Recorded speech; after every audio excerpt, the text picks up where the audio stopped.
سب کو روزی عطا فرماتا ہے، ان کی دلوں میں سمندر کی مچھلیوں کو، پانی کے اندر پہاڑوں کے رہنے والوں کو، پہاڑوں کے اندر جہاں جہاں پر کوئی مخلوق بستی ہے، اللہ سب کو ویسی روزی عطا کرتا ہے۔ سلیمان علیہ السلام نے کہا یا اللہ تو نے مجھے بادشاہی دی ہے، اتنی بڑی بادشاہی کہ اس کا تصور کسی کے ذہن میں نہیں آ سکتا۔ میں لوگوں کے اوپر بادشاہ ہوں، میں جنات کا بادشاہ ہوں، میں پریوں کا بادشاہ ہوں، پرندوں کی بولی میں جانوں، کیڑیوں کی بولی میں جانوں، جاندار ہر کسی کی بولی میں جانوں۔ وہ جو ہم میرے ساتھ کلام کرے، چونکہ کلام کرے میں بلندی پر 3 میل کے فاصلے پر اس کے کلام کو سنوں۔ اللہ تو نے ساری نعمتیں مجھے دے دی ہیں، مجھے ایک دن موقع ایسا عطا فرما کہ میں تیری ساری مخلوق کی روٹی پکاؤں، تیری ساری مخلوق کی روٹی پکاؤں۔ اللہ تعالیٰ نے ارشاد فرمایا سلیمان علیہ السلام یہ بادشاہی ہمیں جچتی ہے، ہم ہی ساری جہانوں کی روزی رساں ہیں۔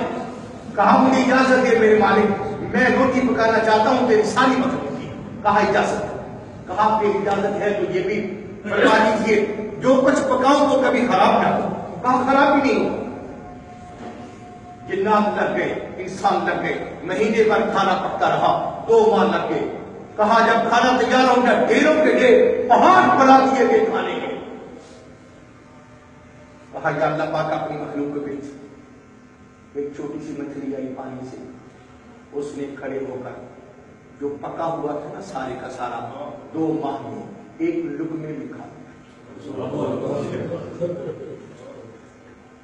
سلیمان علیہ السلام سے کہنے لگی حضرت جی یہ ایک لقمہ ہے جو آپ نے مجھے دیا، میرا دوسرا لقمہ کہاں ہے؟ میرا اللہ تو مجھے روزانہ 2 لقمے خوراک دیتا ہے۔ اب سوچئے کوئی بندہ کسی کو کھلا نہیں سکتا۔ سلیمان علیہ السلام نے سنا فوراً سجدے میں یا اللہ الحمدللہ رب العالمین، ساری تعریفیں تیرے لیے ہیں، تو ہی جہانوں کا پالنے والا ہے۔ سلیمان علیہ السلام کی طاقت نہیں ہے کہ وہ تیری مخلوق کو کھانا کھلا سکے۔ میں تو ایک چھوٹی سی مچھلی کا ایک لقمہ پورا نہ کر سکا، دوسرا کیسے کروں؟ اللہ کے معبود میں بتا یہ رہا تھا کہ یا اللہ تعالیٰ فرماتے ہیں میں ہوں وہ ذات پاک جو ساری مخلوق کو روزی دیتی ہے۔ میرے حبیب صلی اللہ علیہ وسلم ان دشمنوں کے تمسخر، ان کے ٹھاٹھے، ان کی گفتگو میرے حبیب تیرے دل کو کبھی زخمی نہ کرے۔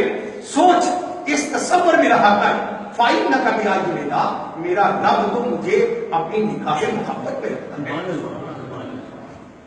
اللہ تعالیٰ نے جب دیکھا نا کہ میرے محبوب علیہ السلام کے سارے غلام عمرہ کرنے کے لیے میری حبیب کی رفاقت میں آئے ہیں اور کوئی وہاں پر ان کو جانے نہیں دے رہا، اور حضرت عثمان غنی رضی اللہ تعالیٰ کے قتل کی خبر پہنچ گئی ہے، تو اور میرا حبیب سارے لوگوں سے بیعت لے رہا ہے کہ عثمان کے خون کا بدلہ لینے کے بغیر واپس نہیں جائیں گے۔ اللہ تعالیٰ کو اپنے حبیب اور اپنی حبیب کے غلاموں پر بہت محبت آئی۔ ارشاد فرمایا ان الذین یبایعونک انما یبایعون اللہ۔ اے میرے حبیب مکرم صلی اللہ علیہ وسلم، بے شک جو لوگ آپ سے بیعت کرتے ہیں جب وہ اللہ ہی سے بیعت کرتے ہیں۔ میرے حبیب وہ تیرے ہاتھ پر بیعت نہیں کرتے، جو تیرے ہاتھ پر بیعت کر رہے ہیں نا وہ کس کے ہاتھ پر بیعت کر رہے ہیں؟ وہ اللہ کے ہاتھ پر بیعت کر رہے ہیں۔ ید اللہ فوق ایدیہم، اللہ کا ہاتھ ان سب کے ہاتھوں کے اوپر ہے۔ میری پوری مدد، میری پوری اعانت، میری پوری نصرت، میری پوری قوت حبیب تیرے غلام تیرے لیے اور تیرے غلاموں کے لیے ہے۔ جدھر تو ہاتھ اٹھائے گا ہم پوری دنیا کو تہس نہس کر دیں گے۔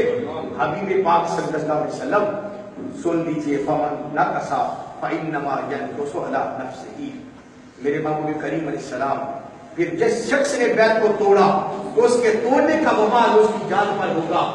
حبیب اگر میرا ہاتھ ان کے ہاتھوں پر ہے اور میری مدد و اعانت اور نصرت ان کے پیچھے ہے تو پھر میری نافرمانی کا بھی عذاب بڑا سخت ہے۔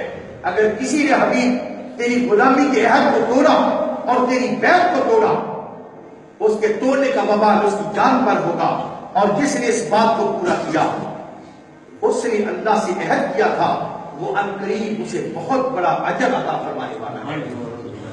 بیعت کر لی ہے اپنی مرضی سے، اب اپنے آپ کو 10/10 دے کر نمبر دے کر اپنے گھر میں نہیں بیٹھ جانا، پیچھے نہیں ہٹنا۔ اب اگر کسی نے اس عہد کو توڑا، اللہ فرماتے ہیں پھر اس کے عہد کے توڑنے کا وبال اسی کے سر پر ہے۔ میں تو وہ ذات بات ہوں، کوئی مقابلے پر نکلے یا نہ نکلے، میں تو چھوٹی چھوٹی ابابیلوں کو بیچ کر نہ ابراہیم کے لشکر کو تہس نہس کر دیتا۔